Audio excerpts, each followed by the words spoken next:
Today, I am so excited to be with my good friend Tina, who's an attorney who's very passionate about wills and deceased estate.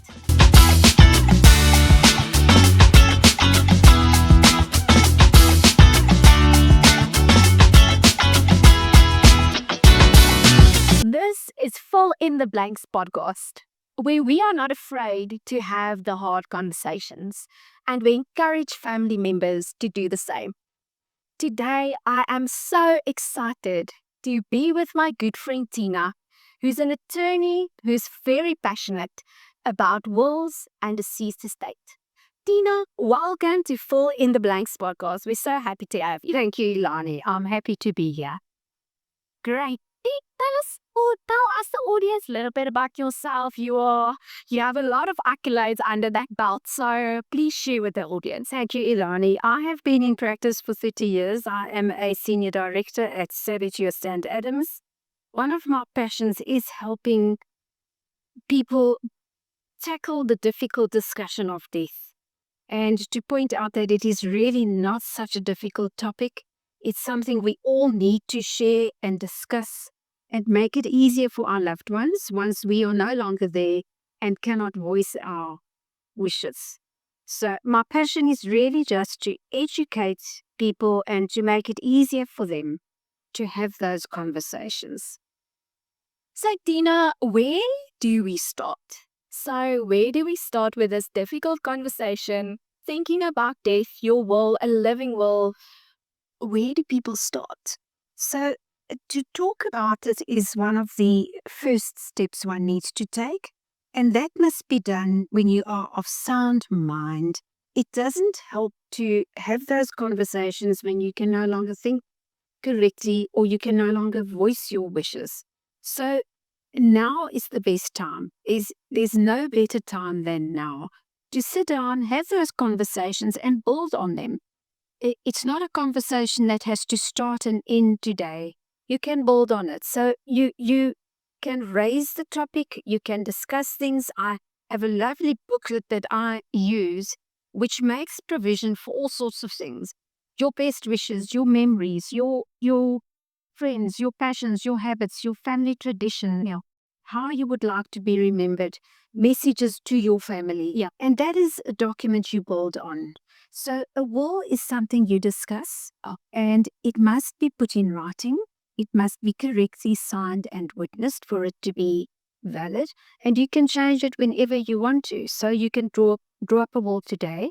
If overnight you have second thoughts, tomorrow you draw up a new will. The later will is the valid will. Right. That's very important because I understand there are quite a few technicalities with, the paperwork and having it signed and doing it of sound mind and things like that. Tina, tell the audience, what is the implication in South Africa if you do not have a will in place? So if you do not have a will in place, your estate will be an intestate estate, which means that you cannot dictate who inherits from you. There is a sequence of who does inherit as far as intestate succession is concerned. So you may end up leaving something to an estranged husband, if you have not been divorced. So it's very important to have a will to ensure that the people you want to leave your inheritance to actually receives it. So timeline, there is probably a difference in timelines of actually wrapping up the estate when there is a will in place or whether it's not properly in place. Do you just want to share with the audience a little bit around that? Yes. Look, winding up a deceased estate is a time-consuming matter. It's not done overnight. Minimum 6 months. Maximum a few years, depending on how complicated the estate is. However, if you have a will and you've set out your wishes, it makes it much easier for the executor of your estate to carry out those wishes. So no one must be under the misconception that there's a quick process. There isn't. Issuing letters of executorship goes through the master's office. which is time consuming. There are certain prescribed documents that need to be submitted together with the original will. Okay. So I know oftentimes we, as just the normal general public, might feel a little bit confused about what is the role of an executor. So maybe you can just shine the light on the role of an executor, and do you recommend a third party or a family member? Because I know that is sometimes a debate as well. So what are your thoughts on that? So an executor needs to comply with legislation as to how an estate is administered. There are certain requirements, and at the end of the process, the executor needs to be accountable.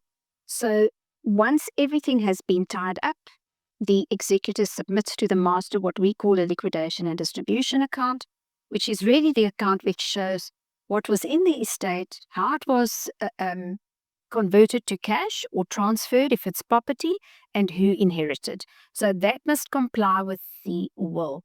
An executor must be somebody you trust. Yeah. Because death is such an emotional topic, to appoint a family member as an executor who might also be one of the heirs is not always advisable. I prefer a trusted third party to be nominated. Remember, they cannot simply do as they please. They are accountable to the master. Yeah. So they must submit what they've done. They need to submit to the master. And if they have not complied correctly, the master will pick that up. Yeah. So to remove the emotion from it, obviously every case is different, but to remove that emotion and that burden, if I can call it that, on an executor, I suggest an outside trusted third party. An executor who is not a professional may in all probability still need to appoint someone by way of a power of attorney to administer the estate, because the process is not known to everyone. Yeah. So that was my follow-up question to say, so let's say a layperson is now appointed as an executor of an estate.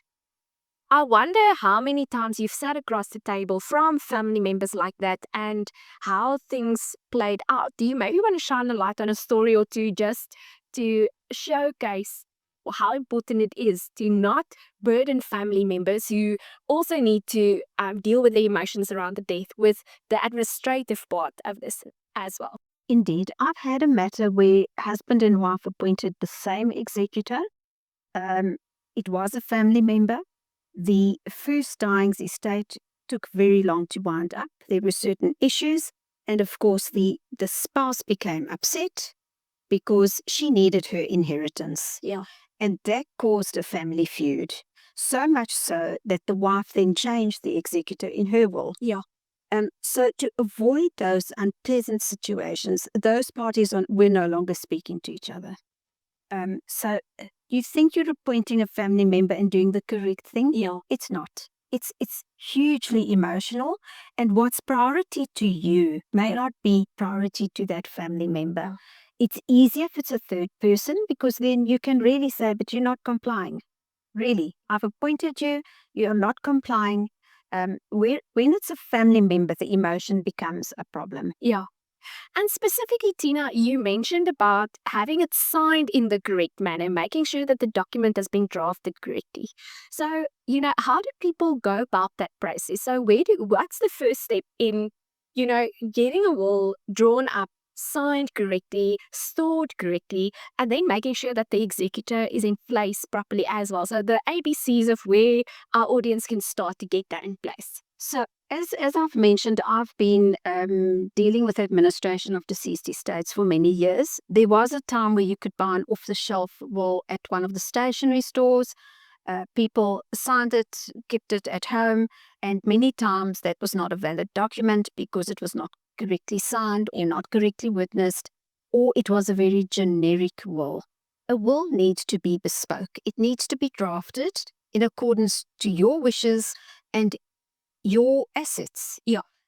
So I would strongly recommend that people see somebody who specializes in wills and deceased estates. We as a company, when we draft the will, we keep the original in our wills safe. It is firewalled, so it will not be destroyed. Yeah. And even if we're not appointed as the executors, if we've drafted the will, we will keep that for our clients. So it needs to be kept safe. It needs to be the original will. The master will not accept a copy. Yeah. If it's a copy, it entails bringing a court application to have it declared the last will, Yeah. which then will result in extra costs. And when you're dealing with emotion, the last thing you want to do is incur costs that are unnecessary. Yeah. So, Tina, where have you seen families incur costs that are unnecessary because they didn't follow the correct procedure? Wills that are invalid, that have not been correctly attested to, wills that have not been correctly worded, where there is some discrepancy. It's not clear. The clarity of the will is not clear on the face of it, and parties then litigate. Family members litigate because they contest the contents of the will. We get things like perhaps the testator was not of sound mind. And then that entails, again, court application to look into the mental state of the testator at the time of signing the will. That's why when we started off, we said the best time is now. Have the discussions now. Draft your will now. When you're still of sound mind, you can change it as many times as you want to. Which then I'd also like to touch on the living will, because that's also has a large effect on people. The living will is to voice your wishes when you are no longer mentally or physically capable of doing it. There also you should consider that now. There's no better time than now. To rush and draw a will when you are facing a life-threatening illness is really one of the worst things that can be done. So the living will it's not governed by regulation at this point in time, but it gives guidance to your doctors, your medical team, and your family of what your wishes would be. So if you are of the view that you would not want to be kept alive by machinery, put that in a living will. And that is subjective. What's acceptable to one may not be acceptable to the other. So that is a document that guides your medical team to say, well, no intervention at all. Or this is what you can do, this is what's acceptable. Have you had cases, Tina, where let's say a person draws up a living will, then something happens, so they have a medical crisis, they are no longer able to inform their medical team on their wishes, but then there's a dispute between the family on whether there should be interventions or not. Can you just shine a light a little bit on? Yes. The medical team normally, in conjunction with the family, will take the decision. They cannot do it of their own accord. The family needs to give that decision. So they would normally set up a meeting. If there's a living will and it's clear, that is the best guidance towards those concerned. One doesn't want to end up in a legal dispute, because there have been legal disputes on the wording and, well, was this really the case, or was the testator really capable of making this decision? So again, it will come down to litigation, which one wants to avoid, for costs. So yes, again, a living will is just as important as a will. So am I understanding correctly? Let's say John has a living will in place. He sustains a stroke. He's no longer able to indicate his wishes on his care. His daughter, Sarah, feels very strongly that the medical team needs to do everything they can to preserve life. The son, John Jr., feels he wants the medical team to respect the living will and dad's wishes. Let's say the two kids cannot come to an agreement. Is the next step then litigation? It would be, unless the medical team can point out this person's last wishes. Here they are. In this document. And we as medical practitioners must give effect to that. Right. Do you find that medical practitioners are willing to stand that ground, or not really? Not completely, not 100%. I think because of the Hippocratic Oath that they take, they are bound by doing what their profession requires them to do. So I think the family plays a very big role in it.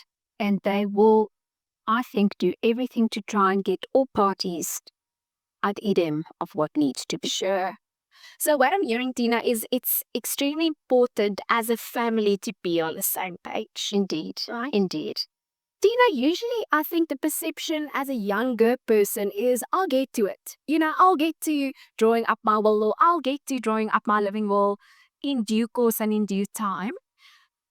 What have you seen happen, let's say, with a younger person that thought they would get to it and then they are in a accident that leaves them not able to make informed decisions, or they pass away for that matter? They're a business owner, they've got assets to their name, but they have no will in place. They're a young person. They might not have dependents, they don't have their own kids, but still, there's a business, they've got their assets and things like that, and they do not have a will in place. I want you to speak to the younger people in our audience specifically, because we cannot leave it and hope for the best one day, right? So what is your advice to younger people around us? So death has no age restriction. That's loud and clear, the message. It can happen to anyone at any time of any age. Sadly, I have in December acquaintances of mine, a young married couple, both passed away. No wills, no children. Obviously, then intestate succession will come into it. So the parents on either side will inherit. But young people do believe it's an old person's task to have a will drawn up. That is so far from the truth. Yeah. Because there are so many young people that lose their lives tragically to illnesses, accidents, whatever the reason is. So it is just as important to the younger generation, if not more important, because they are still busy building their assets. And those are wills that will be changed as one progresses. Once you get married, once you have children, once you have a business, those wills need to be in place. Yeah. And circumstances do change. So it's really important for everyone to have a will in place, no matter what the age. There is no age restriction for death. Yeah. So Tina, you kept referring to a person needs to be of sound mind to be able to sign a will. Does that go for a living will as well? Yes. Okay, right. So that is extremely important. Do you want to share with our audience, let's say we are now talking to children of elderly parents that have recently been diagnosed with Alzheimer's or dementia. They are no longer of sound mind. They are no longer able to make an informed decision. What does that process look like legally if there isn't a will in place, and the children want to make decisions about mom's care or, things like that? What does the legal process look like? Look, the children as a family will need to get together and discuss the options. If there's no living will in place, sadly, there won't be that guidance of what will be acceptable to the person. So it then comes down to the family in conjunction with the legal team, once again, because they are the best people who can make those decisions. Yeah. So the family in conjunction with the legal team. The legal team will always ask the family, what are the requirements? How much intervention should be done? And if that has not been put in a document, it's unfortunate because those family members may forever second guess their decision. Sure. So there again, I want to say, be kind to your loved one. Yeah. Make those decisions. Don't leave it up to them, because they may forever be second guessing. Well, should I have or should I not have? Or did I do the right thing? Or it can cause so much friction within a family, sure, where some will say yes, some will say no. So again, to avoid an instance like that, the living will is so important, and to be done when you are of sound mental and physical stance. Yeah. Tina, can we touch a little bit on power of attorney versus an application for curatorship? Because people sometimes use it interchangeably and they're not always certain what the difference is, but there is a very distinct difference between a power of attorney versus an application for curatorship. Can you just shine a little bit of light on that? Sure. So an application for curatorship, when a person becomes incapacitated and is under medical care, the process for appointing a curator is there must be 2 medical reports, one of which must be a specialist. Yeah. It's a court application. The court will consider the papers and they will appoint a curator who must then investigate the circumstances and come back and file a report with the master. As far as the power of attorney is concerned, that is more dealing with logistical paperwork. Okay. So, for example, operating a bank account. Mm. The banks themselves have their own power of attorney that is acceptable to them. So they won't even accept an attorney's power of attorney. They have certain requirements, and that is strictly for operating those bank accounts. With regards to administering a deceased estate, even where there's an executor appointed who's not an attorney and who's a layperson and who needs the expertise of an estate administrator, they can then provide a power of attorney in favor of that person, in favor of an attorney or an administrator to administer the estate. But the curator is there to take care of that person who is no longer compos mentis, possibly no longer physically capable of making decisions or doing things. So something I've come across quite often in critical care is where a patient gets diagnosed with Alzheimer's and dementia. He is 80 years old. He's in a life partnership, so not legally married to the person. Then there's a dispute between care. So the daughter might come in and say, no, but dad is no longer able to live independently. He's a risk to himself. We want to put him in an old age home. Now there's a dispute between the life partner and the daughter, and the patient is no longer able to direct his own care because he is not of sound mind. There's a formal diagnosis of Alzheimer's or dementia. In that scenario, Tina, what would your advice be? Like, how do you go about that? I would strongly recommend the appointment of a curator, because you're sitting with family members and a life partner that are not seeing eye to eye. So nobody's going to win that fight. And you're running against time, because your patient, one never knows how long they will live, but you need something in place as soon as possible for the best interests of your patient. So I would there strongly recommend doctor's intervention, get your 2 reports and bring an application for curatorship. Then you eliminate that friction between the family members and the life partner. So in that case, who would be appointed as a curator? Is it a third party? Would it be a family member? It's normally a third party. Advocates normally take up those appointments. So, and they are totally independent. They do all the investigations, and then they go back to court and report to the court what they found and what the recommendations would be. So the family would be in contact with the appointed curator, and the appointed curator would make a decision in the patient's best interest. Is that correct? Yes, that's correct. So let's say we do have family members in our audience that is in a similar situation like I just explained. There is friction around the best course of action for a loved one with Alzheimer's or dementia. What are the first steps to take to actually go about appointing the application for curatorship? I would say they need to speak to the medical team. Whoever's taking care of that patient, that's the first step. Could that be a GP, a neurologist that diagnosed the patient? So would that be the first point? Yes. And remember, we need 2 doctors' reports. The first one can be a GP, but one of them must be a specialist. So a neurologist or a psychiatrist. So because us as lay people, as far as the medical field is concerned, we can't diagnose, which we don't know. So we need those reports to say, yes, I've consulted or I'm treating this patient, and these are the medical difficulties that they are experiencing.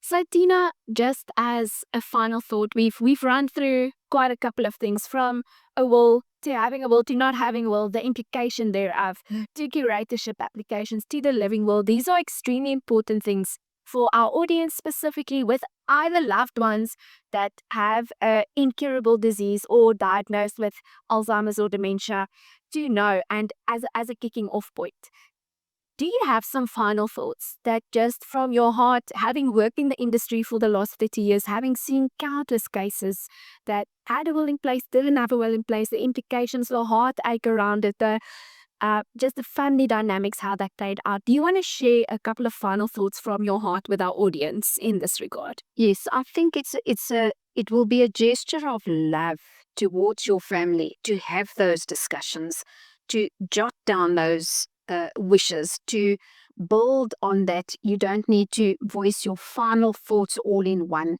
but build on that and have those discussions now. There's no better time than now. Do it now. Don't fear it. It's an act of love. It's a topic that is not taken kindly, but it is so important. You are actually expressing more love by having those discussions than by not doing them. And with that, I want to encourage our audience to love your family enough to have the difficult conversations. As a social worker and a clinical social worker that worked in neuro rehab for 7.5 years, I often had to answer the questions around what do we do now? Dad had a stroke, he's no longer able to direct his care. What do we do now? The family isn't seeing eye to eye on the way forward. What do we do now? And Tina answered these questions specifically on what do we do now? So this is a word of encouragement. Although it's difficult, although it's not taken too well, although it is uncomfortable, have the difficult conversations. This is an act of love. Thank you for tuning in to Fill in the Blanks podcast. Catch us same time, same place next week.